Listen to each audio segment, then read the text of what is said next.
हर खबर पर होगी आपकी पकड़। डाउनलोड कीजिए एबीपी लाइव ऐप।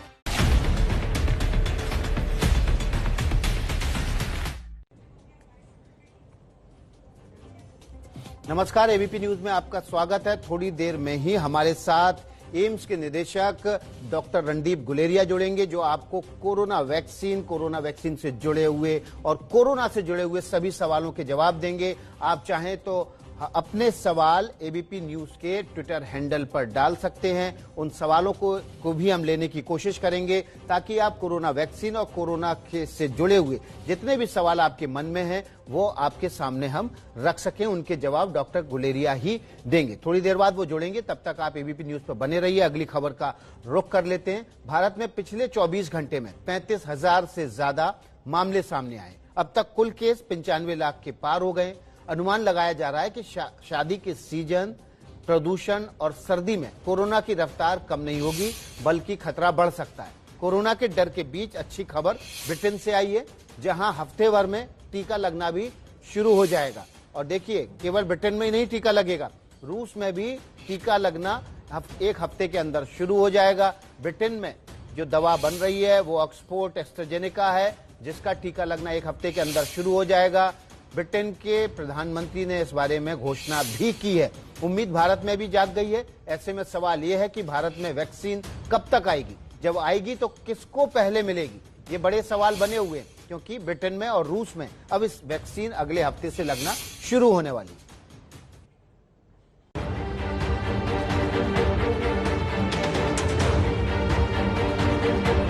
कोरोना से जंग में भारत भी वैक्सीन का बेसब्री से इंतजार कर रहा है। खुद प्रधानमंत्री मोदी वैक्सीन निर्माण की प्रक्रिया पर नजर रखे हुए हैं। प्रधानमंत्री मोदी पिछले हफ्ते अहमदाबाद की जायडस कैडिला लैब, पुणे की सीरम इंस्टीट्यूट की लैब और हैदराबाद में भारत बायोटेक की लैब का दौरा कर चुके हैं। भारत में वैक्सीन की क्या स्थिति है, ये समझ लीजिए। देश में 3 वैक्सीन का ट्रायल अंतिम चरण में है। सीरम इंस्टीट्यूट करीब हफ्ते भर में इमरजेंसी इस्तेमाल के लिए आवेदन करेगा। ऑक्सफोर्ड की एस्ट्राजेनेका वैक्सीन बना रहा है सीरम इंस्टीट्यूट। अहमदाबाद की जायडस कैडिला और हैदराबाद की भारत बायोटेक वैक्सीन का ट्रायल भी अंतिम चरण में है। रूस की स्पुतनिक 5 वैक्सीन क्लिनिकल ट्रायल के लिए भारत पहुंची। हैदराबाद की डॉक्टर रेड्डीज लैब में स्पुतनिक 5 वैक्सीन का क्लिनिकल ट्रायल हो रहा है। भारत में कोरोना से 95 लाख लोग संक्रमित हो चुके हैं और 1,38,000 से ज्यादा लोगों की जान जा चुकी है। अमेरिका के बाद भारत में ही कोरोना का सबसे ज्यादा कहर है। इसीलिए आबादी के लिहाज से भारत में जल्द से जल्द कोरोना की वैक्सीन लगनी चाहिए, लेकिन अभी फिलहाल ऐसा संभव होता नहीं दिख रहा है। सरकार ने साफ कर दिया है कि सभी लोगों को वैक्सीन नहीं लगाई जाएगी। To break the virus, chain of virus transmission. So if we are able to vaccinate a critical mass of people and break that virus transmission, then we may not have to vaccinate the entire population. The role of masks is also vitally important, and that will continue even after the vaccination, because we are starting with a small population at a time, and therefore the mask will be protective and should continue to be used. जानकारों का मानना है कि सरकार का ये फैसला सही है। कोरोना का टीका लगाने की प्राथमिकता भी सरकार को तय करनी होगी। किन लोगों को नहीं कहेगी सरकार लगाने के? प्रॉब्ली जिसको एक्टिव इन्फेक्शन है। अगर किसी को ऑलरेडी इन्फेक्शन है तो ऑब्वियसली उस टाइम पे वैक्सीन नहीं लगानी। जिनको अभी रिकवर हुए हैं और उनकी एंटीबॉडीज अच्छी खासी बॉडीज में है, तो क्या उनको वैक्सीन लगाने का फायदा होगा? ये भी एक बात देखनी है। शायद नहीं हो, उनको भी बोला जाएगा कि अभी रुक जाइए। चीजें पूरी एक रोड मैप बनेगा, देखा जाएगा, कमिटी बनेगी, सब एक्सपर्ट्स बैठेंगे, तब डिसाइड किया जाएगा। 100% लोगों को वैक्सीनेशन की जरूरत पड़ेगी। 20-25% लोगों को एंटीबॉडीज बन चुकी होंगी, बच्चों को जरूरत नहीं है। 40% लोगों को भी सरकार वैक्सीन का इंतजाम कर देती है फर्स्ट फेज में, तो भारत के अंदर में साइकिल टूट जाएगी। पर्पस हमारा डिसीज साइकिल को तोड़ना है, ना कि 100% लोगों को इम्यूनाइज करने का है। यानी एक्सपर्ट्स बता रहे हैं कि बच्चों को टीका नहीं लगेगा। इसके अलावा जिन लोगों को कोरोना हो चुका है उन्हें भी ये वैक्सीन देने की संभावना कम है।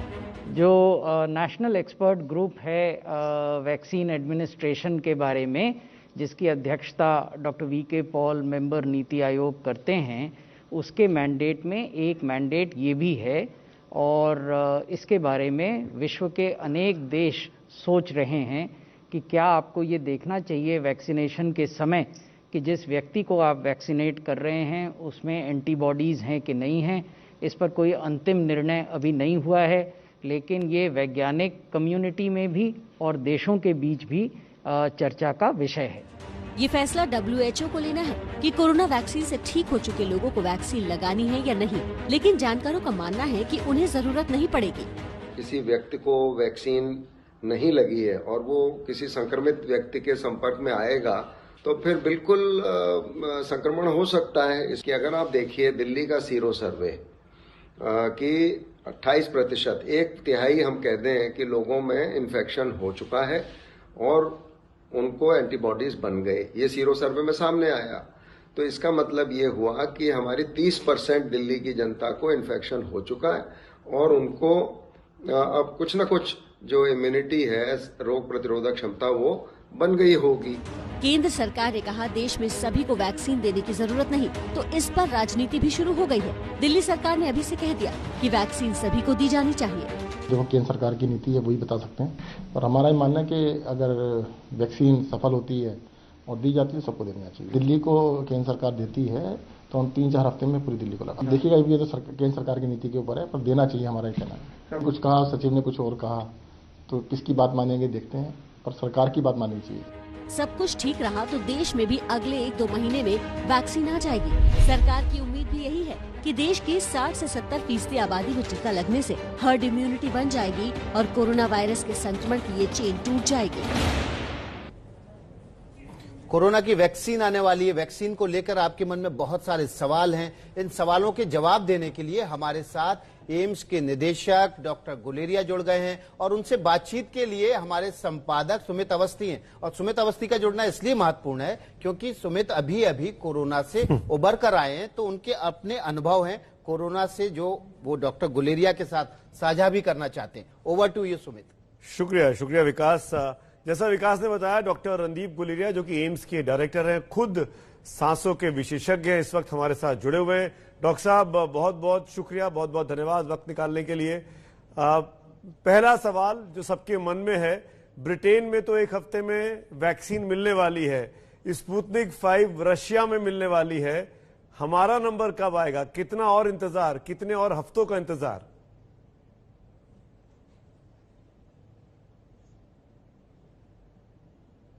आपको आवाज आ रही है डॉक्टर गुलेरिया?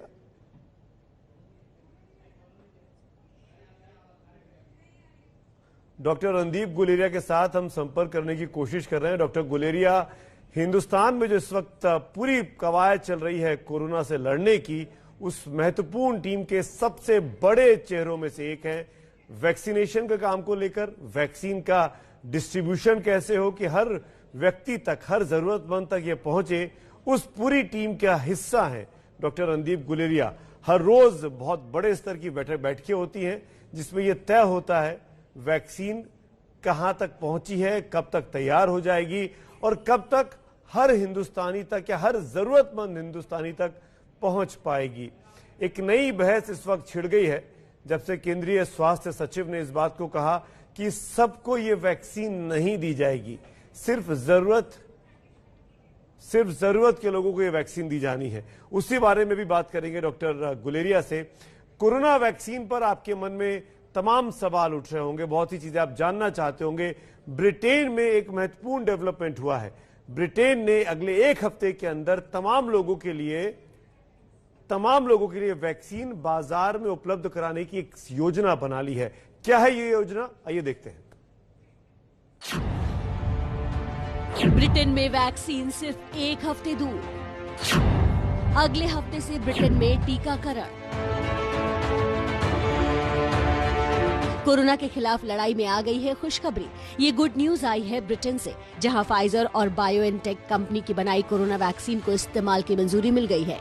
फाइजर कंपनी के बाद खुद ब्रिटेन के प्रधानमंत्री बोरिस जॉनसन ने प्रेस कॉन्फ्रेंस कर ये ऐलान किया है। Person needs 2 injections 3 weeks apart, so it will inevitably take some months before all the most vulnerable are protected. Long, cold months. पूरी दुनिया में कोरोना के 6,47,17,000 से ज्यादा केस हैं। 14,96,000 से ज्यादा लोगों की मौत हो चुकी है। कोरोना के इतने भारी कहर के बाद पूरी दुनिया के लिए खुशखबरी आई है। कोरोना के पहले केस के 381 दिनों बाद अच्छी खबर। और खबर ये भी है कि यूके कोरोना के खिलाफ वैक्सीन लगाने वाला पहला देश बनने जा रहा है। यूके में भी 16,43,000 कोरोना केस और 59,051 लोगों की मौत।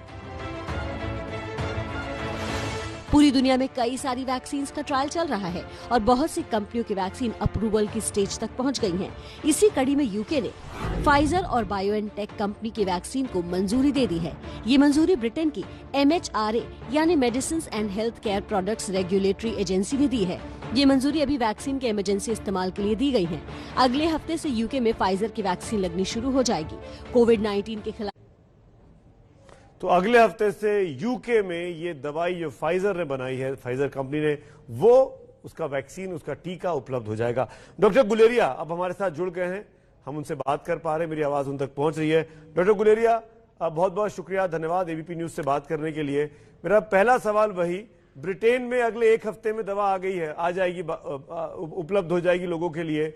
रशिया में आ रही है, मॉस्को में आ रही है, हमारा नंबर कब आएगा? कितने और हफ्तों का इंतजार करे एक हिंदुस्तानी? तो मेरा ये मानना है कि हमारे जो ट्रायल चल रहे हैं, फेज 3 ट्रायल, और जो सीरम इंस्टीट्यूट ऑफ इंडिया और भारत बायोटेक की वैक्सीन जो उनका अंतिम चरण पे हैं, और हम ये उम्मीद करते हैं कि इस महीने में ही एंड तक या अगले साल के पहले महीने में हमें इमरजेंसी यूज ऑथराइजेशन या रेगुलेटरी अप्रूवल मिल जाना चाहिए कि हम वैक्सीन जो है भारत में भी लगा पाए। हमारे लिए चैलेंज जो ये है कि जो वैक्सीन हमारे लिए अवेलेबल हो, वो उसकी इनफ डोजेज भी अवेलेबल होने चाहिए, मात्रा भी उसकी इनफ होनी चाहिए कि हम जिन जिन लोगों को लगाना है उनको हम पूरी तरह से लगा पाए। तो इमरजेंसी ऑथराइजेशन मिल जाएगा, इसका मतलब जो लोग जिनका वैक्सीन लगना है वो प्रोसेस हम शुरू कर सकते हैं जनवरी के महीने में, जनवरी 2021 में भारत में भी? बिल्कुल। तो उसमें दो चीजें बहुत जरूरी है समझना। एक तो इमरजेंसी यूज ऑथराइजेशन मिल जाए, जिससे हमें अब परमिशन मिल जाए अथॉरिटीज को कि अब आप ये वैक्सीन जो हमने स्टडी की है ये सेफ है और इफेक्टिव है।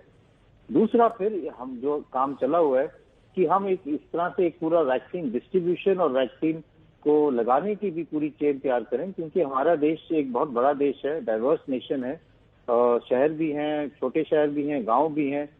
तो सारी जगह पे वैक्सीन कैसे पहुंचेगी, कोल्ड चेन कैसे मेंटेन रहेगी, और जो जिन्होंने टीका लगाना है वैक्सीनेटर्स, उनकी पूरी ट्रेनिंग हो जिससे वो टीका ठीक से लगा पाए। जिन लोगों को प्रायोरिटी में पहला टीके लगने हैं उनकी लिस्ट बने जिससे उनको हम टीका दे पाए। और ये जो वैक्सीन है इसके 2 डोजेज है। आप एक दफा एक डोज लगाओगे, फिर आपको 3 हफ्ते बाद दूसरा डोज लगाना है, तो वो उसकी पूरी तैयारी हो जिससे कोई मिस ना हो दूसरे डोज के लिए, और वो भी साथ साथ तैयारी पूरी होनी चाहिए। तो इसमें भी कुछ थोड़ा सा समय लग सकता है। तो अगले साल के जनवरी फरवरी में, अगले 2-3 महीने में वैक्सीन की पूरी जो प्रक्रिया है हमारे देश में शुरू हो जाए। तो ये इमरजेंसी ऑथराइजेशन की परमिशन हमको कौन देगा? हमको किसकी इजाजत लेनी होगी? स्वास्थ्य मंत्रालय की या WHO की या किसी और संस्था की? नहीं, हमारे जो संस्था है ड्रग कंट्रोलर ऑफ इंडिया, जो वैक्सीन का डेटा सारा स्टडी करेगा, और सारा जो कंपनीज हैं जिन्होंने ट्रायल की हैं, वो अपना पूरा डेटा, सेफ्टी डेटा और उसकी एफिकेसी का जो डेटा जो है वो इनको दिखाएंगी। एक डेटा सेफ्टी मॉनिटरिंग बोर्ड भी है जो उसकी सेफ्टी देखेगा, और उसके बाद पूरा डेटा को बारीकी से देखा जाएगा, तभी उसको फिर हम वैक्सीनेशन को अप्रूवल देंगे। तो डॉक्टर गुलेरिया, सॉरी बीच में बोला मैं आपसे जानना चाह रहा हूं, तो जिस इमरजेंसी ऑथराइजेशन, जिस वैक्सीन की आप बात कर रहे हैं, ये वही है जो सीरम इंस्टीट्यूट में बन रहा है, जिसमें प्राइम मिनिस्टर ने दौरा किया था लास्ट सैटरडे को? हाँ जी, तो ये हमारे पास अब जो वैक्सीन जो एडवांस स्टेज में है वो एक सीरम इंस्टीट्यूट की वैक्सीन भी है और एक भारत बायोटेक की जो वैक्सीन है। अच्छा। तो मुझे ये उम्मीद है कि अगले साल की शुरुआत में हमारे पास एक नहीं 2-3 वैक्सीन उपलब्ध हो जानी चाहिए। जो रशियन वैक्सीन है स्पुतनिक, उसके ट्रायल भी चल रहे हैं जो हैदराबाद में डॉक्टर रेड्डीज लेबोरेटरी कर रही है, वो भी अगले तब तक खत्म हो जाएंगे और उसके भी इमरजेंसी ऑथराइजेशन मिल सकता है। तो हमारे पास एक नहीं, उम्मीद यह है कि ज्यादा वैक्सीन अवेलेबल होंगी और वो फिर हम ज्यादा लोगों को डिस्ट्रीब्यूट कर पाएंगे, क्योंकि उसी हिसाब से ज्यादा डोजेज अवेलेबल। बिल्कुल, तो ये बहुत बड़ी राहत की खबर, एक उम्मीद भरी खबर डॉक्टर गुलेरिया दे रहे हैं एबीपी न्यूज के दर्शकों को कि इस महीने के आखिर नहीं तो अगले महीने की शुरुआत तक इमरजेंसी ऑथराइजेशन के साथ वैक्सीन उपलब्ध हो सकती है। और एक नहीं, कई 2-3 कंपनियों की वैक्सीन ये उपलब्ध अगले 2-3 महीनों में भारत में भी हो जाएगी। एक चीज मैं जानना चाहूंगा डॉक्टर गुलेरिया आपसे, जिसको लेकर ये खास बातचीत हमने रखी आपके साथ। ये कहा गया कि हर एक भारतीय को वैक्सीन लगाने की जरूरत नहीं है, इसका क्या मतलब है? इस पर बहुत से सवाल खड़े हो रहे हैं कि सबको क्यों नहीं लगाया जाएगा। अगर हम समझें कि हम वैक्सीन लगा के क्या करना चाहते हैं, वैक्सीन लगा के हम 2 चीजें करना चाह रहे हैं। एक तो अपनी मोर्टेलिटी कम करना चाह रहे हैं, तो हम ये कहेंगे कि उन लोगों को तो वैक्सीन डेफिनेटली लगनी चाहिए जिनको सीवियर कोविड के चांसेस ज्यादा हैं। बुजुर्ग लोग जो है, या जिनको कोमॉर्बिडिटीज हैं, डायबिटीज है, हाइपरटेंशन है, या और किडनी की प्रॉब्लम है, तो इनको वैक्सीन तो जरूर लगना चाहिए। दूसरा हमारा जो एम है वो ये है कि हमारे केसेस कम हो और पैंडेमिक खत्म हो, जिससे हम बैक टू नॉर्मल आ जाएं, इकोनॉमी में बैक टू नॉर्मल आ जाए। इसके लिए हम अपने देश में 50 से 60% लोगों को वैक्सीनेट कर सकते हैं और उस जो हाई रिस्क में नहीं आते, तो जो चेन ऑफ ट्रांसमिशन है ये हमें समझना चाहिए कि ये इन्फेक्शन कैसे फैलता है। एक इन्फेक्टिव व्यक्ति से दूसरे व्यक्ति जिसको इन्फेक्शन नहीं है उसको खांसी से या सांस के रास्ते से फैलता है। अगर हम इतनी पॉपुलेशन वैक्सीनेट कर ले जिनको इन्फेक्शन नहीं हो, जिसको हम हर्ड इम्यूनिटी भी कहते हैं, तो इसकी चेन ऑफ ट्रांसमिशन रुक जाएगी। वायरस अपने आप ही फैल नहीं पाएगा और वो एक ही व्यक्ति में रहेगा, वो दूसरे व्यक्ति को आगे फैला नहीं पाएगा, जिससे जो R0 है, जिसको हम कहते हैं रेट ऑफ ट्रांसमिशन, वो इतना कम हो जाएगा कि अपने आप ही केसेस बिना वैक्सीन के भी कम हो जाएंगे। तो अल्टीमेटली केसेस भी कम हो जाएंगे और डेथ रेट भी कम हो जाएगी। तो ये जरूरत नहीं पड़ेगी कि हमें 100% लोगों को वैक्सीनेट करना पड़ेगा, क्योंकि एक दफा जब केसेस बहुत कम हो जाएंगे तो अपने आप ही वैक्सीन की जरूरत नहीं पड़ेगी और ना ही हमें पैंडेमिक का जो आज अभी हम केसेस के नंबर देख रहे हैं वो देखने पड़ेंगे। तो डॉक्टर साहब, अब आपने कहा 50 से 60%, यानी करीब 70 से 80 करोड़ हिंदुस्तानियों को ये वैक्सीनेशन का लगाने का कार्यक्रम रहेगा, अगर हर एक को नहीं तो? हाँ, इसमें एक चीज और समझने की जरूरत है कि कई लोगों को अपने आप इन्फेक्शन होकर इम्यूनिटी हो जाती है। जैसे हम कहते हैं कि हमारे जो सीरो सर्वेलेंस है उसमें हमने ये देखा कि ऑलरेडी 20 से 25% या 30% कई जगह में लोगों को ऑलरेडी इन्फेक्शन होकर उनमें एंटीबॉडीज बन चुकी हैं। अगर हम उसको भी ऐड करें तो उस हिसाब से हमें जो वैक्सीन देने की जरूरत पड़ेगी शायद इस नंबर से भी थोड़ा कम पड़े।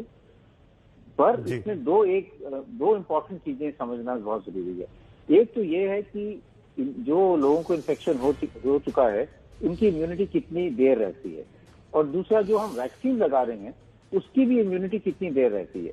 क्या हम ये कह सकते हैं कि एक दफा आपको टीका लगा तो आपको कोविड हमेशा के लिए नहीं होगा, या हम ये कह सकते हैं कि ये आपको टीका लगा तो आपको 1 साल भर की प्रोटेक्शन है, उसके बाद चांसेस हैं और फिर हमें साल बाद फिर एक बूस्टर डोज देना पड़ेगा।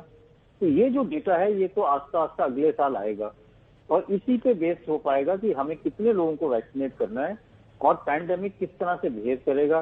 केसेस एकदम खत्म हो जाएंगे या कम हो जाएंगे, लेकिन थोड़े थोड़े केसेस हर जगह पे बाद में भी आते रहेंगे, जैसे और बीमारियों में हम देखते हैं। डॉक्टर साहब, यूरोप के कई मुल्क हैं जिन्होंने वैक्सीन जो कंपनियां बना रही हैं उनसे अपनी पॉपुलेशन के हिसाब से 4-4, 5-5 गुना ऑर्डर्स कर दिए हैं ऑलरेडी। इस तरह की खबरें हम इंटरनेशनल मीडिया में पढ़ते रहते हैं।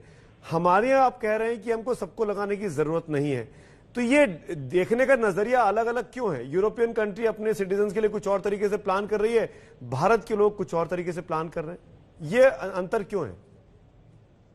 अंतर इसमें कुछ नहीं है। वो ये सोच रहे हैं कि हमें आगे के लिए अगर वैक्सीन फिर से देनी पड़े तो हम अभी से ऑर्डर कर ले। हमारा इशू ये है कि हम we are in a better situation, क्योंकि हमारी जो वैक्सीन है वो हमारे ही देश में बन रही हैं। इसलिए हमारा जो वैक्सीन प्लांट्स है, चाहे हम भारत बायोटेक की बात करें, सीरम इंस्टीट्यूट की बात करें, डॉक्टर रेड्डीज की बात करें या जाइडस की बात करें, वो हमारे देश में ही बन रही हैं। तो हमें अगर आगे के लिए बूस्टर डोज की वैक्सीन और बनानी पड़ेगी तो हमें किसी के और देश में जाना नहीं पड़ेगा, हम अपने ही देश में ये वैक्सीन बना पाएंगे। तो इसलिए जैसे जैसे पैंडेमिक बिहेव करेगा हम अपने ऑर्डर्स जो हैं वो बाद में दे पाएंगे। एक टाइम में एडवांस ऑर्डर देने देने का कोई इतना मतलब नहीं बनता, क्योंकि आगे पता ही नहीं कि हमें कितने डोजेस चाहिए होंगे। तो अगले 4-6 महीने में जैसे पिक्चर और क्लियर होगी, उसी के हिसाब से हम फिर और ऑर्डर दे पाएंगे। तो अब ये बात लगभग साफ होती जा रही है कि वैक्सीन बिल्कुल मुहाने पर है, और ये अपने आप में दुनिया में पहली बार डॉक्टर साहब ऐसा हो रहा है कि किसी पैंडेमिक का टीका इतनी जल्दी खोज लिया गया, इतनी जल्दी उसको लगाने की तैयारी चल रही है। साल भर के अंदर, अभी 1 साल ही हुआ है जब चाइना में ये इसकी शुरुआत हुई थी, पिछले साल इन्हीं महीनों में, नवंबर दिसंबर के महीनों में। अब मैं ये आपसे जानना चाहूंगा डॉक्टर गुलेरिया, आपने कहा कि जो लोग कोमॉर्बिड्स हैं, जो लोग ज्यादा जिनको खतरा है, उनको पहले ये टीका लगना चाहिए। तो जो लोग, ये मैं बिल्कुल लेमैन लैंग्वेज में पूछ रहा हूं, जिन लोगों को कोमॉर्बिड होते हुए कोविड हो चुका है और वो ठीक हो गए हैं, कोविड से नेगेटिव हो गए हैं, क्या उनको ये वैक्सीनेशन की जरूरत पड़ेगी?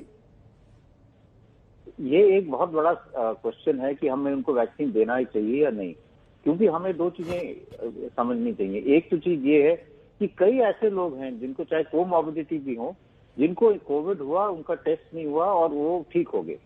हम जानते हैं कि कई लोग ऐसे होते हैं जिनको माइल्ड सिम्टम्स होते हैं या एसिम्टोमेटिक रहते हैं और वो भी कोविड से रिकवर कर जाते हैं।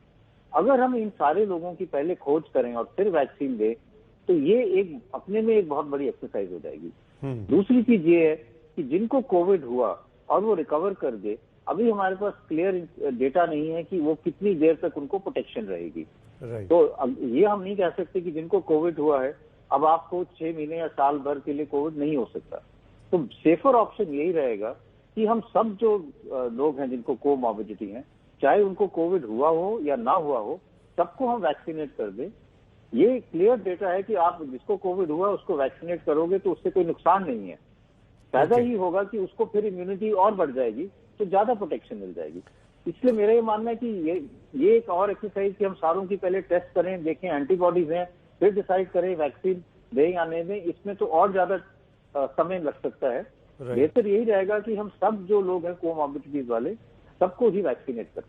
तो ये बड़ी इंपॉर्टेंट बात आप कह रहे हैं, जो जितने लोग हैं कोमॉर्बिडिटी वाले, चाहे वो पॉजिटिव हुए हो कोविड से, चाहे नहीं हुए हो, उन सबको ये टीका लगना चाहिए डॉक्टर गुलेरिया के मुताबिक। डॉक्टर साहब, अब एक चीज और क्लियर करिए, ये जानना भी बहुत जरूरी है कि जिनको एक बार वैक्सीन लग गई, चाहे वो सीरम की हो, चाहे वो जाइडला की हो, चाहे वो किसी और की हो, क्या वो हमेशा के लिए उसके अंदर एंटीबॉडीज आ जाएंगी, या वो 3 महीने, 6 महीने, 8 महीने के बाद दोबारा टीका लगा सकते हैं? और जब तक उनके अंदर टीका का असर है, क्या वो कैरियर बन सकते हैं? क्या वो किसी और को ट्रांसमिट कर सकते हैं कि नहीं कर सकते हैं? ये बहुत अच्छा सवाल है, क्योंकि इसमें 2 पार्ट्स हैं। एक पार्ट ये है कि जो टीका हम देते हैं वैक्सीन, वो किस टाइप की इम्यूनिटी देता है। एक हम कहते हैं स्टेरलाइजिंग इम्यूनिटी। उसका ये मतलब हुआ कि आपको वैक्सीन जब लगी तो आप में इतनी एंटीबॉडीज बनी कि आपको कोविड बिल्कुल हो ही नहीं सकता, और अगर आपको कोविड नहीं हो सकता तो आप और किसी को बीमारी नहीं फैला सकते। दूसरा ये है कि हम ये कहें कि आपको टीका लगा, कोविड से आपको प्रोटेक्शन मिली, तो जब अगर आपको कोविड हुआ तो आपको माइल्ड कोविड होगा, आपको सीवियर कोविड नहीं होगा, हॉस्पिटल जाने की जरूरत नहीं पड़ेगी, लेकिन आप अभी भी इन्फेक्शियस हो सकते हो और लोगों को थोड़ा इन्फेक्शन दे सकते हो। ये जो डेटा है ये अभी क्लियर नहीं है। ये काफी हद तक ये माना जा रहा है कि जो नई वैक्सीन आ रही है वो आपको इतनी इम्यूनिटी दे सकते हैं कि आपको टोटल प्रोटेक्शन मिल पाए, लेकिन हो सकता है कि कुछ वैक्सीन से पूरी तरह से आपको इम्यूनिटी ना मिले और आप तब भी थोड़ा आपको माइल्ड इन्फेक्शन हो सकता है। दूसरा आपका सवाल था कि कितनी देर तक ये प्रोटेक्शन लास्ट करेगा, कि इम्यूनिटी आपके बॉडी में कितनी देर तक रहेगी। ये अभी सवाल जो है ये क्लियर नहीं है। कुछ लोग ये मानते हैं कि वैक्सीन से कम 9 महीने या साल भर का प्रोटेक्शन तो मिलना चाहिए, लेकिन क्योंकि ये नई वैक्सीन है और जो ट्रायल हुई है उसमें अभी इतना लॉन्ग फॉलोअप नहीं है, और सारे लोगों में हम फॉलोअप नहीं कर रहे कि जिन लोगों की इम्यूनिटी कम है, जो बुजुर्ग लोग हैं या जिनको कोमॉर्बिडिटीज हैं, उसमें कितनी प्रोटेक्शन है। ऐसा तो नहीं कि वो 6 महीने बाद कुछ कम होने लगती है। ये तो अभी जो फॉलोअप हम करेंगे टीका लगाने के बाद, तब ये डेटा क्लियर होगा और तब ये पता चलेगा कि बाद में आपको फिर से एक टीका बूस्टर लगाने की जरूरत तो नहीं है, साल बाद या 2 साल बाद। हम ये जानते हैं कि कई वायरसेस हैं, जैसे फ्लू वायरस है, इन्फ्लुएंजा वाली जो वायरस है जिसने स्वाइन फ्लू पैंडेमिक किया था, उसका टीका हर साल लगाना पड़ता है क्योंकि वो वायरस थोड़ा सा म्यूटेट कर जाता है। तो दूसरा जो एक और चीज समझना बहुत जरूरी है कि अभी तक जो डेटा है उसमें ये आया है कि जो वायरस है उसमें छोटे मोटे म्यूटेशन हुए हैं, लेकिन कोई इतना म्यूटेशन नहीं हुआ वायरस में कि टीका असर नहीं करेगा। जी। तो अभी तक जो वैक्सीन बन रही है वो असरदार है, लेकिन अगर वायरस में बाद में जाके कोई ऐसा म्यूटेशन आया कि अब टीके की एफिकेसी कम हो गई, तो फिर उसी हिसाब से एक वैक्सीन को थोड़ा सा मॉडिफाई करके फिर से लगाना हो सकता है।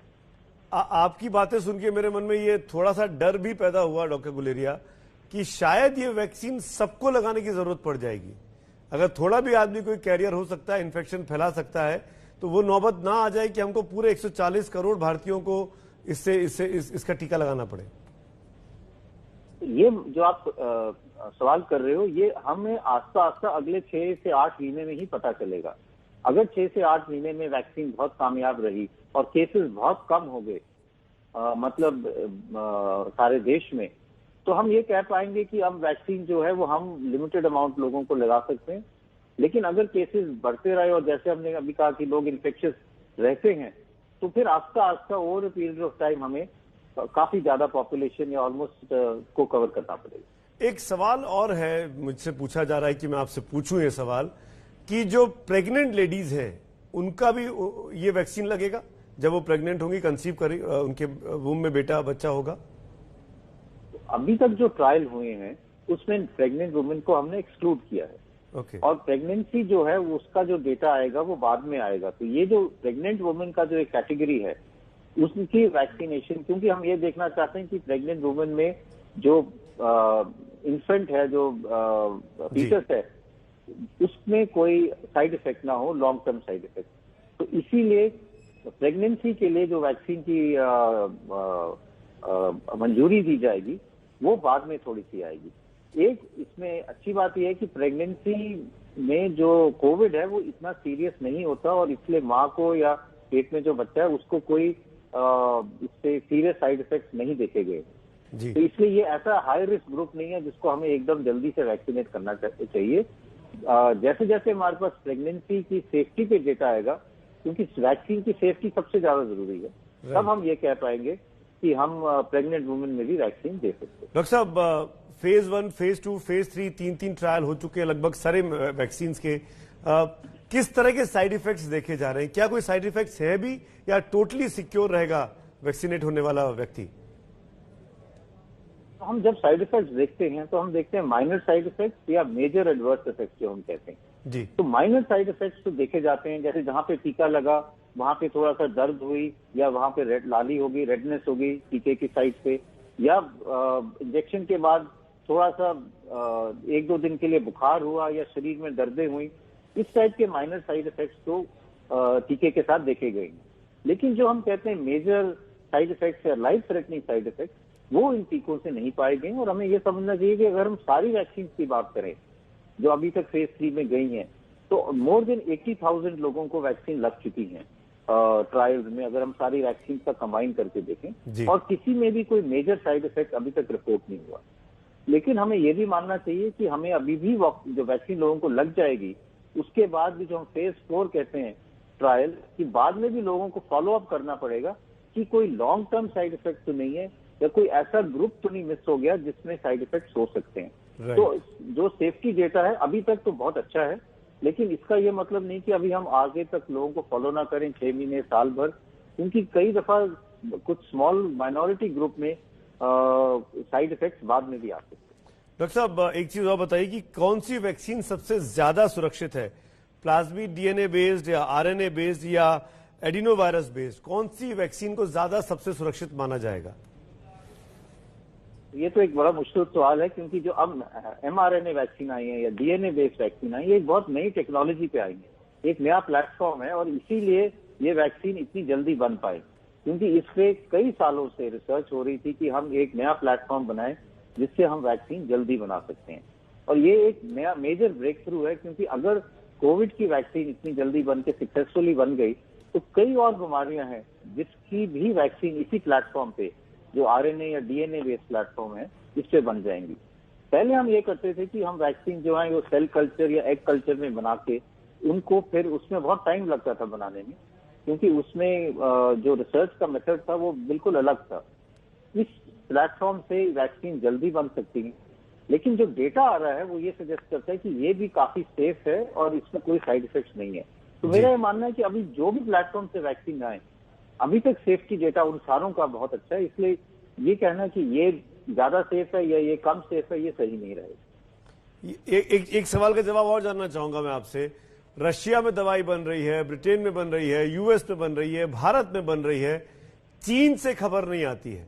तो चीन में जहां पे ये वायरस शुरुआत हुई वहां वैक्सीन बन ही नहीं रही है, या वो बना के अपने लोगों को वैक्सीनेट कर चुका और छुपा के रखा हुआ है?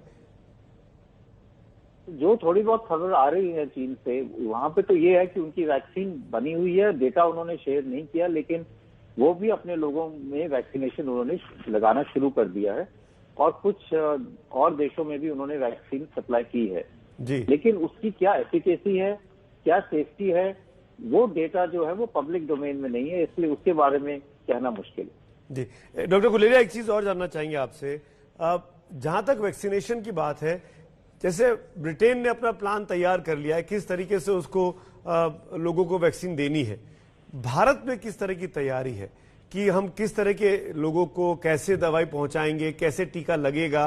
टीका क्या वहीं लगेगा जैसे यहां हाथ पे लगता था, जो हम बचपन में देखते थे, हम लोगों के हाथों में टीका के निशान है? ये सब चीजें जी। तो ये जो बड़े हाई लेवल पे इसकी काम चला हुआ है, गवर्नमेंट ऑफ इंडिया ने पूरी एक हाई लेवल की कमेटीज और सब कमेटीज बनाई हैं, जिसमें टीका जब आ जाएगा, उसको इमरजेंसी ऑथराइजेशन मिल जाएगी, तो उसकी पूरी प्लानिंग हो रही है कि टीके के साथ साथ उसकी कोल्ड चेन कैसे मेंटेन की जाएगी, हर जगह पे, हर स्टेट पे के साथ इंटरेक्शन करके हर एक स्टेट में कहाँ पे टीके के डिपोज बनेंगे जहाँ स्टोर होगा और आगे जाके डिस्ट्रीब्यूट होगा। उसी के हिसाब से जो टीके के साथ और चीजें चाहिए, चाहे वो सिरिंज हो, चाहे नीडल हो, चाहे वो वायल कटर्स हो, उसकी भी पूरी ऑर्डर्स दिए जा रहे हैं, जिसके साथ वो भी पूरे अवेलेबल हों।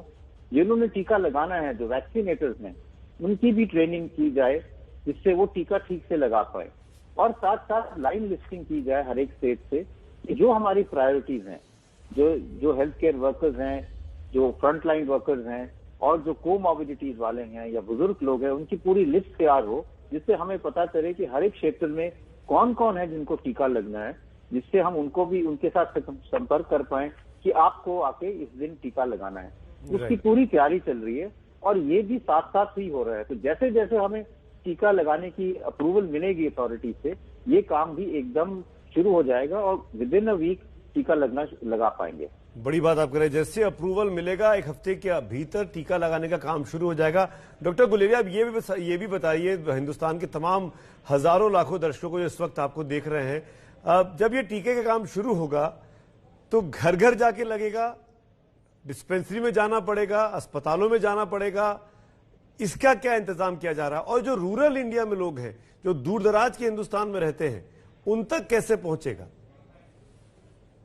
इसमें बहुत ज्यादा चर्चा हो रही है कि इसको किस तरह से हम पूरे देश में दिया जाए। एक तो मैकेनिज्म है, जैसे हम इलेक्शन करते हैं, पोलिंग बूथ बनाते हैं, स्कूलों में बनता है या और जगह बनता है, जहाँ पे लोग आके अपना इंजेक्शन लगा सकते हैं। हम कई इम्यूनाइजेशन के प्रोग्राम भारत में किए हैं जो सक्सेसफुल रहे हैं। पल्स पोलियो जो हमने रिसेंटली किया है, पूरे देश में पोलियो का बिल्कुल जो हमने ड्रॉप्स दी हैं, तो उसी तरह से सारे देश में एक कॉम्प्रिहेंसिव प्लान बन रहा है, जिसमें सेंटर और स्टेट की कोऑपरेशन के साथ हर एक एरिया में जैसे इलेक्शन होता है उसी टाइप से टीका भी दिया जाए। मतलब वैक्सीनेशन एक बूथ बनेगा, वहां पर लोग जा सकते हैं क्रमबद्ध तरीके से अपना आई कार्ड दिखा के, आधार कार्ड दिखा के। ये शायद आधार कार्ड दिखाना पड़ सकता है ना डॉक्टर साहब, क्योंकि ये आपको डॉक्यूमेंटेशन की जरूरत भी पड़ेगी। कुछ हद तक डॉक्यूमेंटेशन की बढ़ेगी, सॉफ्टवेयर उस टाइप का बनेगा जिससे पूरा डॉक्यूमेंटेशन हो पाए, और जिससे हम ये भी देख पाए कि अगला जो उसका सेकेंड डोज लगना है वो भी फिर उनको रिमाइंडर चले जाए कि आपको फिर इस दिन आना है और अपना दूसरा जो शॉट है टीके का वो भी लगाना है, जिससे वो दूसरा डोज मिस ना हो। जी एक चीज और आसान भाषा में समझा दीजिए डॉक्टर गुलेरिया, जब आप फ्रंट लाइन वर्कर्स बोलते हैं तो वो सिर्फ डॉक्टर्स, नर्सेज, पैरामेडिक स्टाफ है या और भी कोई लोग हैं?